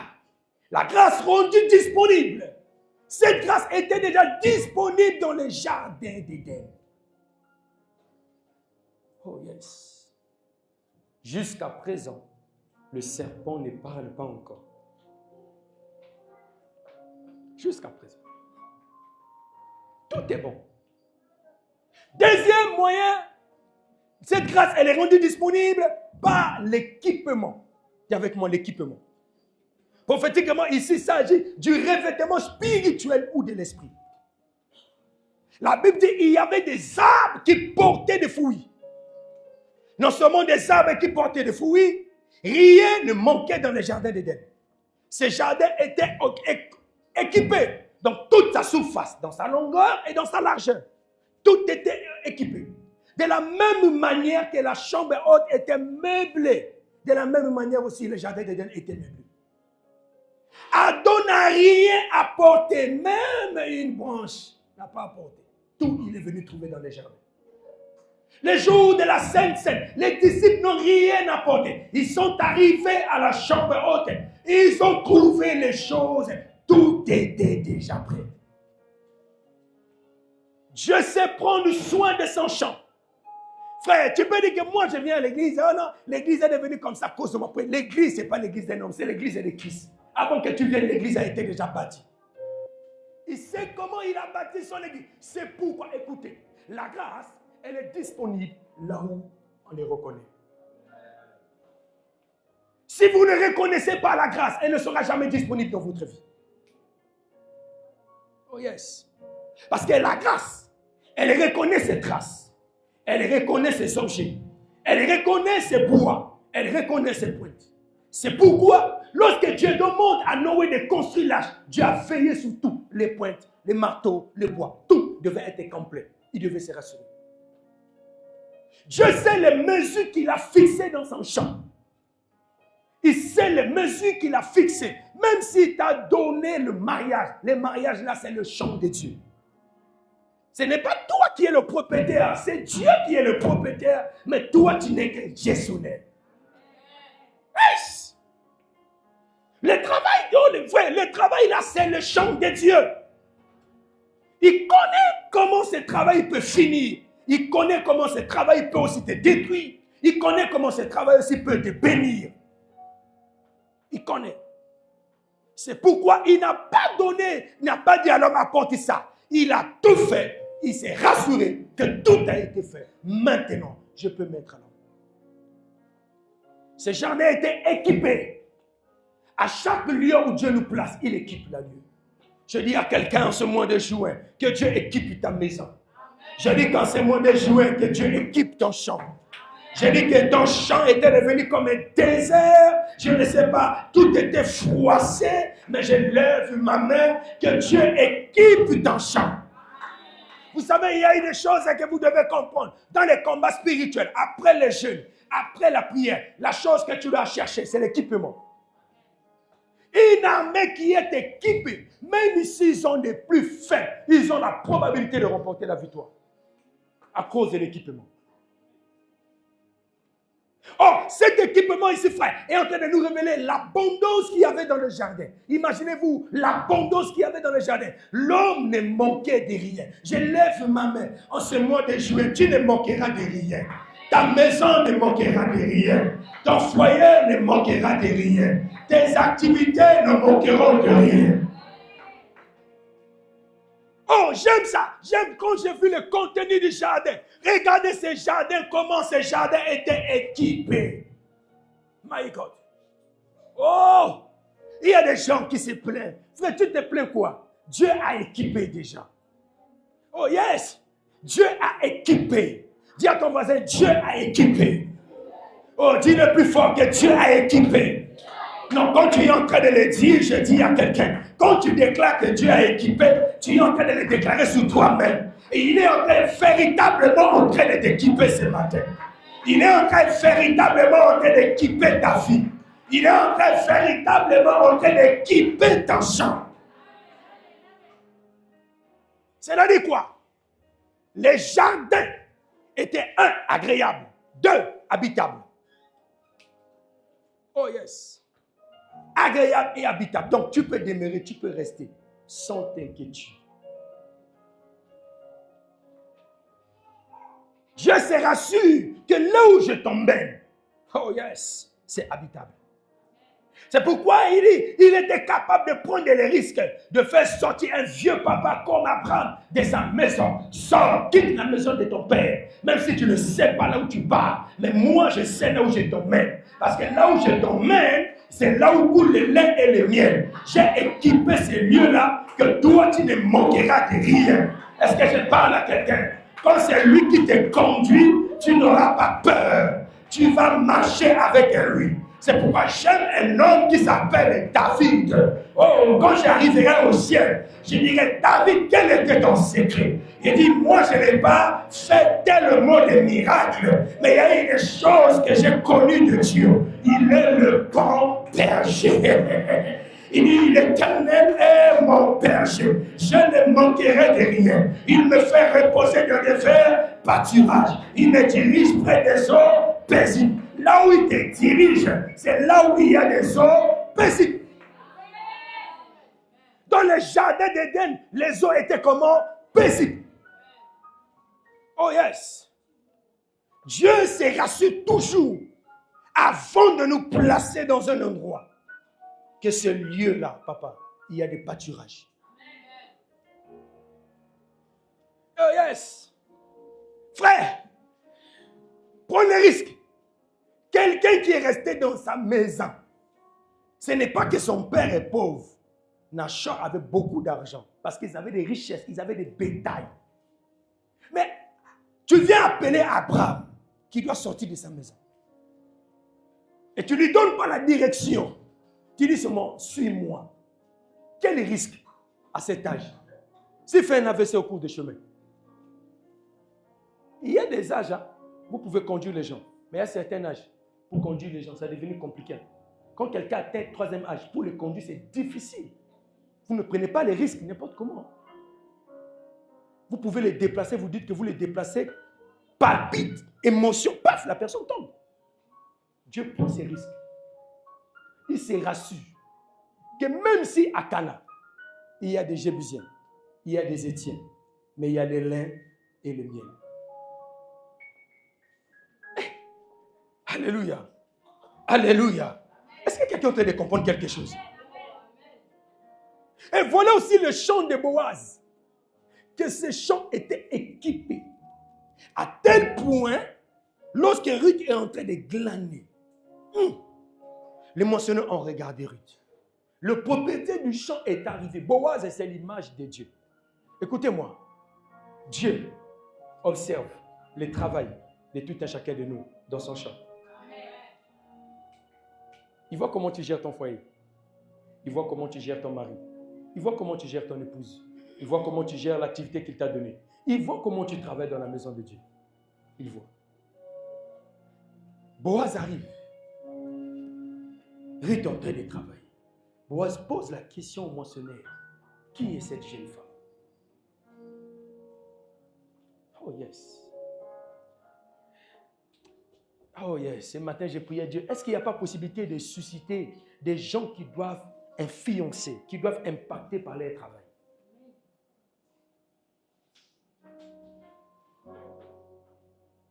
Et pendant que j'étais en train de prier pour cela, le Seigneur a commencé à défiler les noms des gens que je dois prier aujourd'hui. Femme moabite. Peut-être ça ne vous sonne pas. Allez-y lire ça. Ruth n'est pas de Bethléem. C'est une étrangère. Mais une étrangère se retrouve dans le champ de Boaz. Elle met en elle le décomplexe. Elle s'investit, elle travaille. C'est ce qu'on appelle, elle cherche à se démarquer. Elle ne voit pas sa race étrange. Non. Il dit, ce champ-là, il y a la grâce de Dieu. Lorsque la grâce, elle est rendue disponible, ce n'est pas seulement pour Israël, elle est venue pour tout le monde. Oh, quand on voit Ruth, c'est notre image à nous, les païens, que nous étions. Mais regardez comment elle travaille. Boaz observe. Est-ce que tu sais que Dieu t'observe? Et Boaz pose la question, qui est cette jeune femme? Il dit non, elle est venue avec nous. Ah! Non, sa manière de travailler m'a attiré. Frère, c'est par ton travail que la grâce sera disponible pour toi.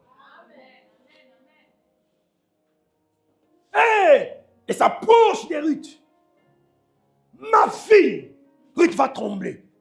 Parce que depuis que Ruth est née, elle n'a jamais entendu quelqu'un appeler ma fille. Et qui l'appelle ma fille, c'est Boaz. Ok. Qui est Boaz? C'est l'homme puissant de ce pays, qui est l'image de Dieu. Ma fille, Ruth panique. Comme Marie s'est paniquée dans la présence de l'ange. Adam dans le jardin, paniqué par la foi de Dieu. Hey, yes, panique. Il dit non, ma fille, ne crains point. Ne crains point. Ce que je vais te dire, désormais, ne t'éloigne plus de ce champ. Et ne va plus qu'en ailleurs. Désormais, le champ que tu dois glaner, c'est ici. Oh yes. Voilà ce qui va se passer. Ne pars plus ailleurs. Cela veut dire quoi? Dans cette vie, il n'y avait pas un seul champ. Il y avait plusieurs champs. Mais le champ où régnait la grâce, c'était le champ de Boaz. Sur toute la terre, il y avait beaucoup de jardins. Mais les jardins que Dieu avait fixé les regards, c'était Éden. Il dit, c'est là que moi je dois compléter. C'est de là que moi je dois tout faire. Et c'est de là qu'il a placé l'homme. C'est là. La grâce rendue disponible, équipée. Pourquoi Boaz interdit Ruth d'aller glaner dans d'autres champs? Parce que Boaz savait ce qui était dans son champ. Et Ruth a obéi. Ruth n'a pas changé de champ. Ruth est restée. Le lendemain, elle est revenue dans le même endroit pour travailler. Écoutez, je suis en train de dire à quelqu'un, quand tu es dans ton champ d'activité, même si tu n'as pas récolté, ne baisse pas les bras. Retourne, tu récolteras. Non, tu ne comprends pas de quoi je parle. Je suis en train de dire à quelqu'un, même si tu y as prié, aussitôt tu n'as pas eu la réponse, continue à prier. Il y aura un jour, tes prières seront exaucées. Ok. Je suis en train de voir Daniel. Daniel était dans son champ. Oh yes. Il est à Babylone. Mais Daniel a créé son champ, qui était le jeûne et la prière. Il jeûnait trois fois. Il était là, il jeûnait. Donc il a créé un champ. Dans un environnement hostile, Daniel a créé son propre champ. Le lieu où il doit rencontrer Dieu, il doit parler avec Dieu, il doit écouter Dieu. C'était ce lieu-là. Oh, Daniel continue à prier. La Bible dit, un jour, Dieu a envoyé un ange pour aller dire à Daniel, Daniel, tes prières sont montées, Dieu a entendu. De la même manière, Corneille, dans Actes chapitre 10, la Bible dit qu'on a prié, il persévérait. C'était son chant. Corneille n'avait pas peut-être l'église, mais il disait non, je vais créer mon propre champ. Là où je dois parler avec Dieu, là où je dois communier avec Dieu. Il était là, il priait, il jeûnait, il continuait dans les bonnes œuvres. Un jour, l'ange l'a visité. Il dit Corneille, tes prières et tes œuvres sont montées vers Dieu. Je suis en train de dire à quelqu'un, si hier tu n'as pas eu la réponse, aujourd'hui tu auras la réponse au nom de Jésus. Je lève ma main et je me déclare, en ce mois de juin, Dieu apporte une bonne réponse pour toi. Je suis en train de dire à quelqu'un, ne changez pas le champ, ne changez pas ton cadre. Reste dans le cadre où Dieu t'a placé. C'est là qu'il viendra te visiter, c'est là qu'il viendra te parler. Oh, tu ne comprends pas de quoi je parle. Tu ne comprends pas de quoi je parle. Ce jour-là, il dit, c'est là où je dois parler à l'homme. C'est dans Éden. Adam, tu es où? Où es-tu? Je suis arrivé, je ne te trouvais pas. Adam, tu es parti où? J'ai l'habitude de te trouver ici. Mais là où j'ai l'habitude de te trouver, je ne te vois plus. Adam, mon fils. Adam, mon enfant. Adam, tu es tout pour moi. Tu es parti où? Tu es allé trop loin. Adam, reviens. La foi de Dieu dans le jardin, c'était la foi d'appeler Adam. Adam, tu es où? Je te cherche, mon fils. Tu es parti où? C'est comme ce matin. La foi de Dieu est en train de sonner. Est en train de sonner. Il dit, oh ma fille, tu pleures trop. Ma fille, tu te lamentes trop. Mais voici, je suis venu maintenant. Parle ton problème. Dis-moi ton problème. Qu'est-ce qui te dérange? Qu'est-ce qui te dérange? Aïe, aïe, aïe, aïe, aïe, aïe. C'est pour toi. L'évangéliste Élie a dit, ce jour-là, lorsque Anne a compris, Anne a dit, hey, elle est partie à Siloé. Siloé, c'était le champ qu'Anne avait bâti. C'était son Éden. Anne est rentrée à Siloé. Elle a commencé à prier.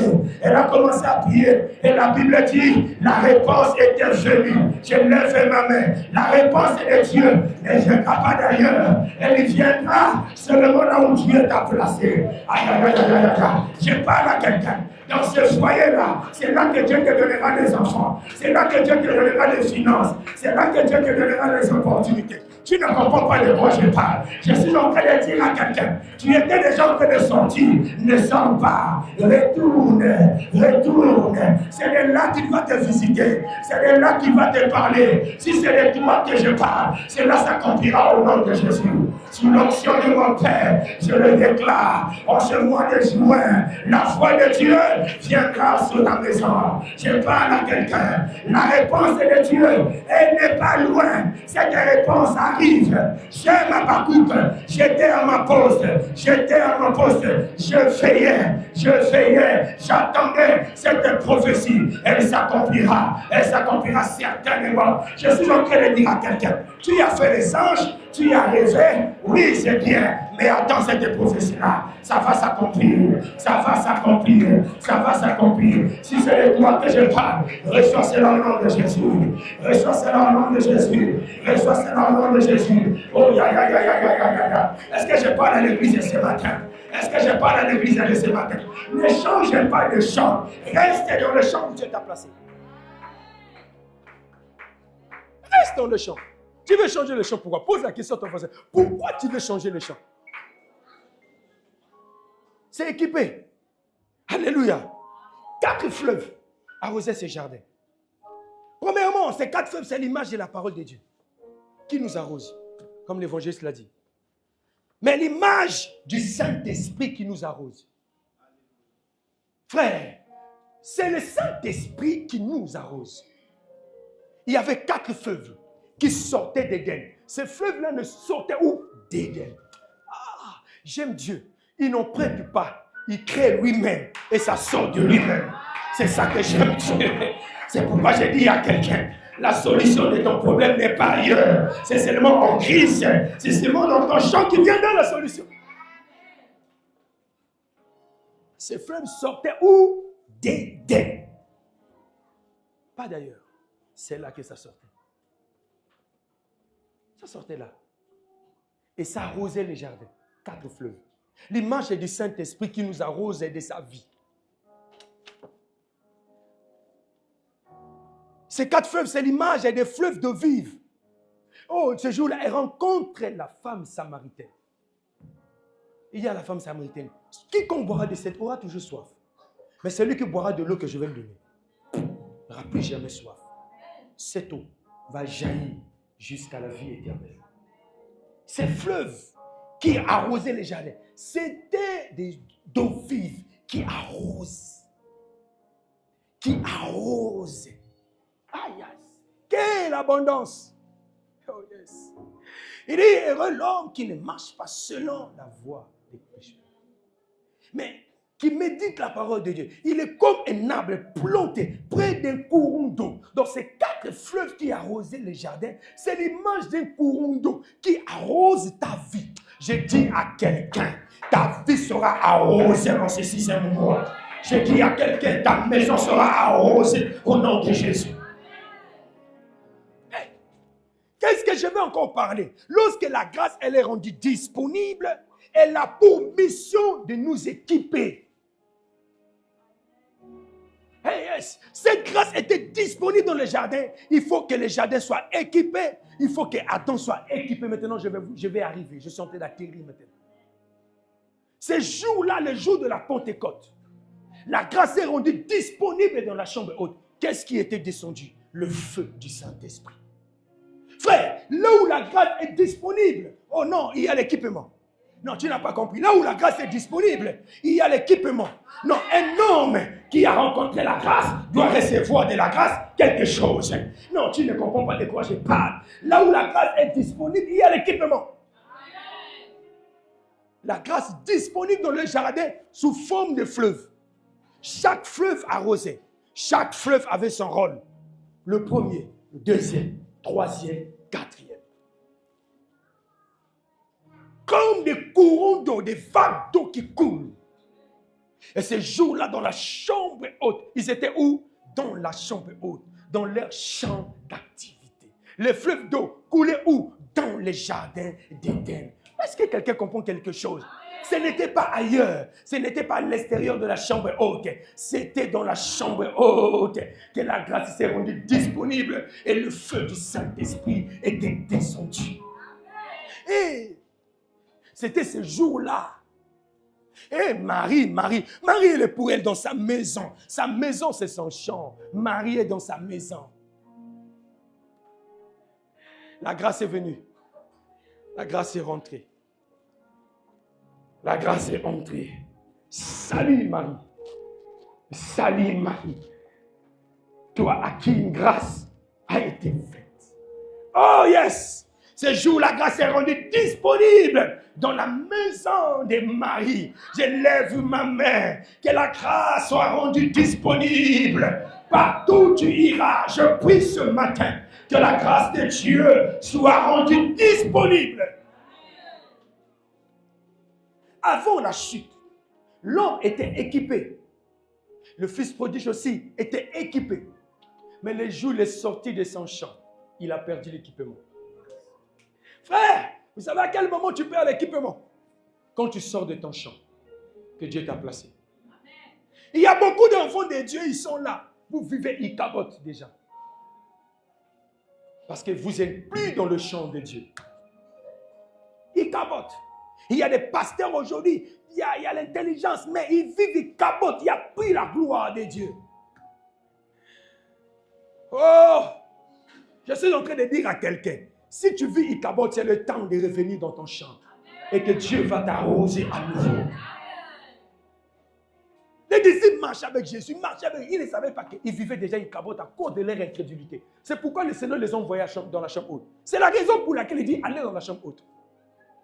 Parce que tout le long qu'ils ont marché avec le Seigneur, ils ont commencé à laisser leur cœur rempli d'incrédulité. Ils ne croyaient même plus. Le Seigneur commençait à les parler, leur cœur était devenu triste, comme si le Seigneur ne les a jamais parlé que non, je vais partir et je vais revenir. Il dit non, si je les laisse comme ça sera grave.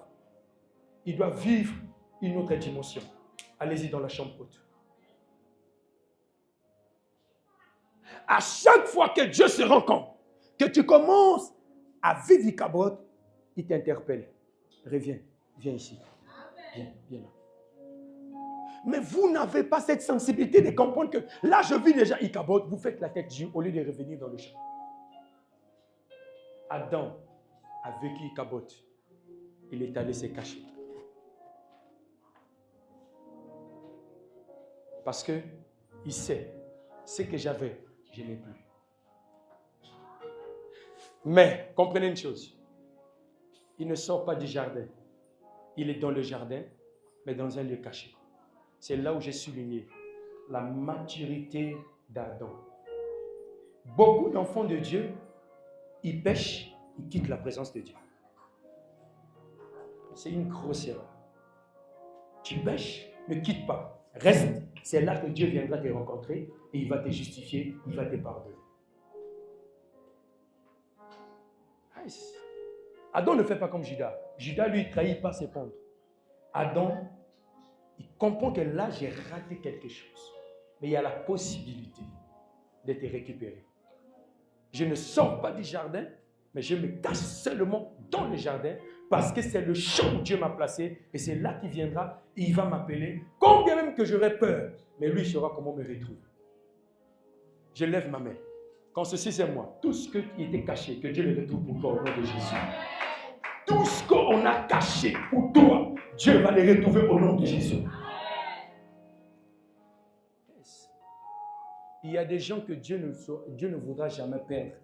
Il y a des choses aussi dans ta vie que Dieu ne permettra pas que tu ne puisses les perdre. L'équipement. Troisième chose, au moyen de l'interdiction divine.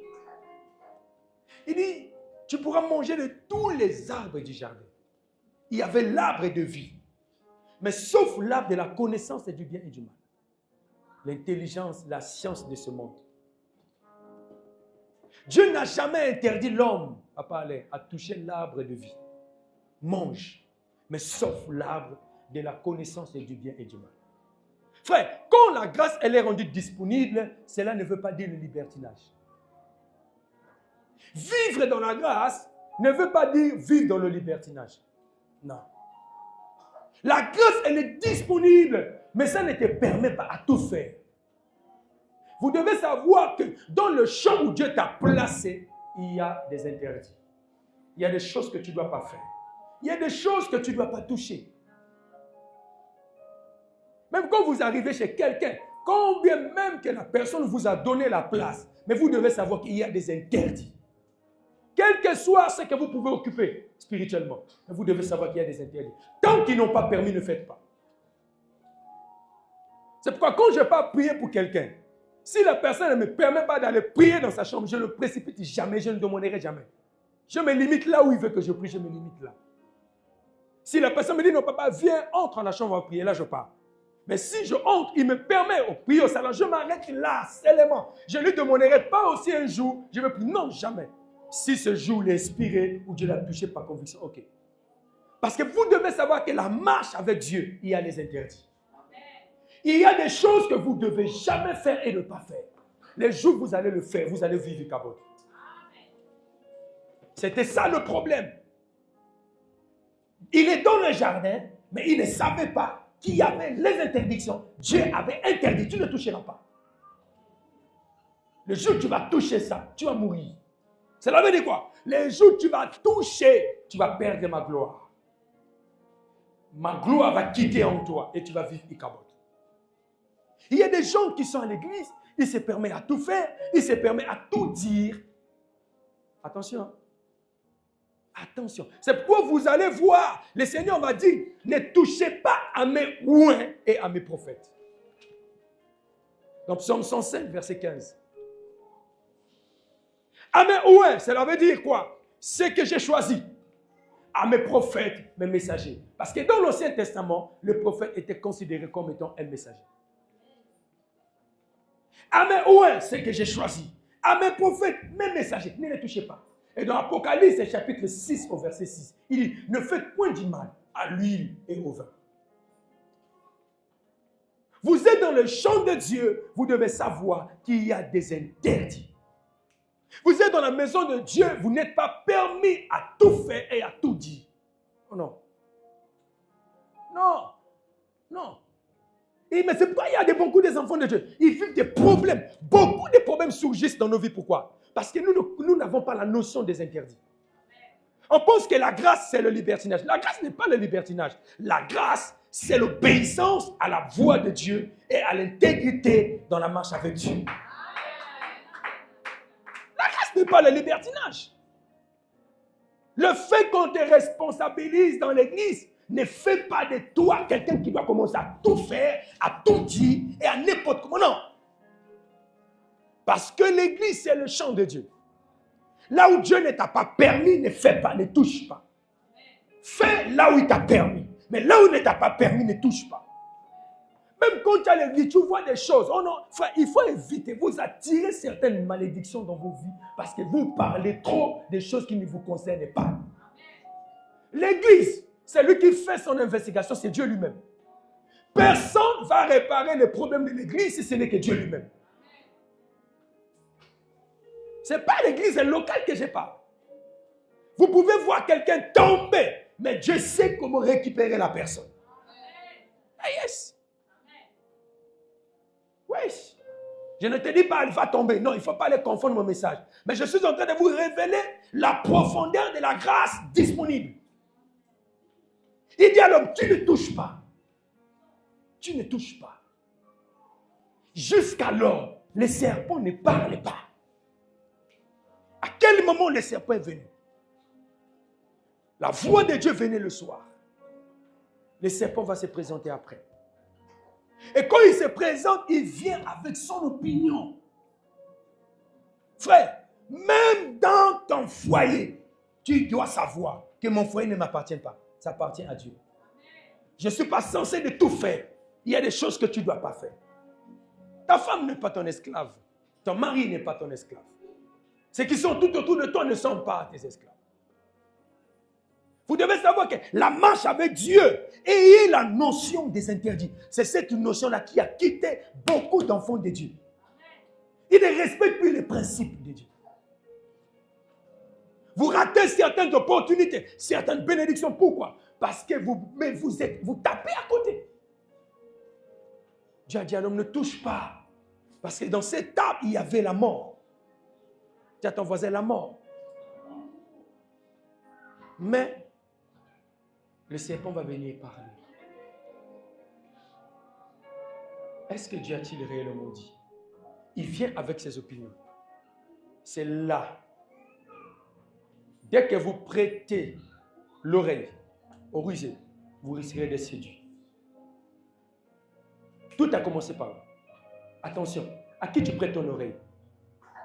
Il y a certaines erreurs qu'il ne faut pas faire. Il y a des choses, tu as écouté, fais comme si tu n'as pas écouté, avance. Ça risque de changer ton tempérament, ta journée. Ne gère pas ça, passe ta route. Mais vous voulez tout gérer, vous voulez tout écouter, vous voulez tout. C'est pourquoi vous tombez. Il y a des choses, tu as écouté. Ah oui, mais tu ne gères pas, tu passes. Parce que vous devez savoir, je vous disais ici, c'est 100% des personnes qui t'entourent. Tu as 85% qui sont des rusés. 5% sont des agneaux pour toi. À l'église, on a des rusés, beaucoup de rusés que des agneaux. Oh yes. Ils sont beaucoup. Mais si tu te mets toujours à écouter, à voir les rusés, tu n'avanceras pas. Il était là, rusé. Dans nos familles, on a des rusés. Mais si tu les gères, tu n'aboutiras pas à ton plan. Il faut avancer. Écoutez, j'aime. Le serpent a parlé. Mais quand Dieu est venu pour la deuxième fois, le serpent n'a plus parlé. Cela représente quoi? Quand la grâce est rendue disponible, il y a la disparition totale des ténèbres.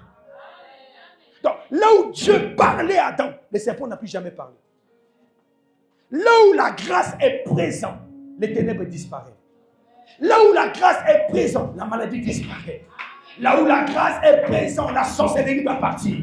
Là où la grâce est présente, les myopes, je ne sais pas quoi, on t'avait annoncé, doit partir. C'est pourquoi j'ai dit à quelqu'un, ne cherche pas qui parle, mais cherche que la grâce soit rendue disponible. Quand la grâce sera rendue disponible, ce que tu vois anormal va quitter. Oui, il faut que la grâce soit rendue disponible. La Bible dit que la terre était informe et vide. Cela n'est pas le problème. Mais moi, mon problème, je dois apparaître seulement. Tu ne comprends pas de quoi je parle. La Bible dit que la terre était informe et vide. Mais l'Esprit de Dieu se mouvait au-dessus des eaux. Et quand l'Esprit de Dieu a commencé à se mouver, la Bible dit, la terre commençait à reprendre de la forme, la lumière commençait à apparaître. C'est pourquoi je dis à quelqu'un, quand tu combats, quand tu fasses la guerre, cela n'est pas le problème. Mais aussi longtemps que la grâce est rendue disponible, tu avanceras, tu atteindras tes objectifs et tu arriveras là où Dieu veut que tu arrives.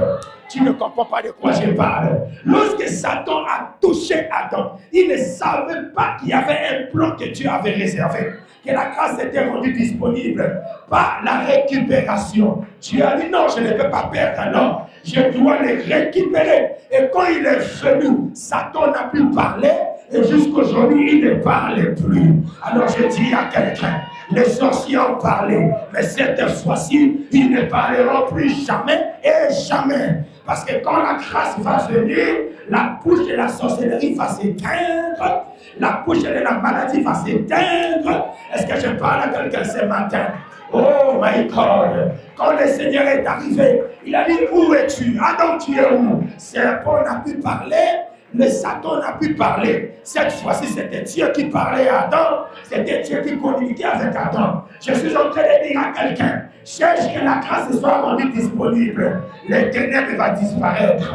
C'est pourquoi la Bible dit, il dit, voici les ténèbres, couvre la terre, mais sous toi, oh my God, sous toi,